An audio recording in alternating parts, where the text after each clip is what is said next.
Madam Speaker, members of Congress, my name is Darren Arfonso, and I stand before you as a retired worker, a husband, a father, and an advocate for every injured worker and immigrant family this nation has forgotten. For 10 years, I have asked our so-called progressive leaders, Socialist Kshama Sawant, Representative Pramila Jayapal, Dr. Jill Stein, and Jason Call, to speak 5 simple words. National Workers Compensation Commission. Now. And for 10 years, I have heard nothing but silence. They speak of compassion. They sing of progress, but when it comes to federal labor rights and amnesty for immigrant families, they whisper, they hide, they deflect.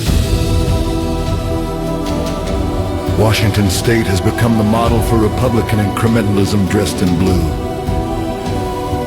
They call it whole Washington. They call it state single payer. But as union nurse Kay Tillow said long ago, state single payer, Republican incrementalism. It fragments the fight, it weakens labor.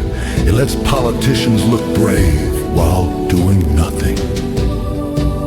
Where were our champions when the American Families Act was buried for 7 years? Where was the outrage when the Lake and Riley Act turned immigrant tragedy into political theater?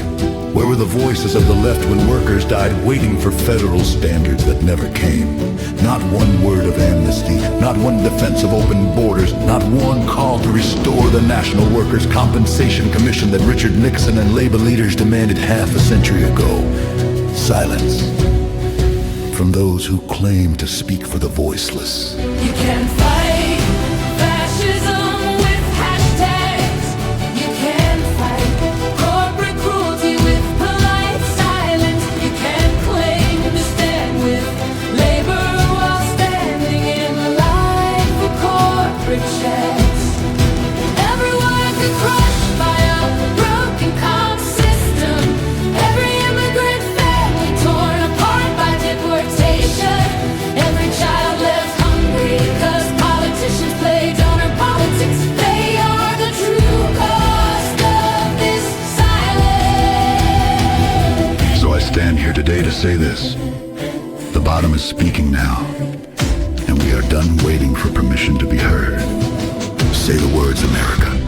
Amnesty, open borders, National Workers' Comp Commission, repeal the Lake and Riley Act, pass the American Families Act, and return the soul of this nation to its workers before it's too late. Because when the bottom fails America, it won't be from hate. It will be from heartbreak. And from leaders who forgot who they serve.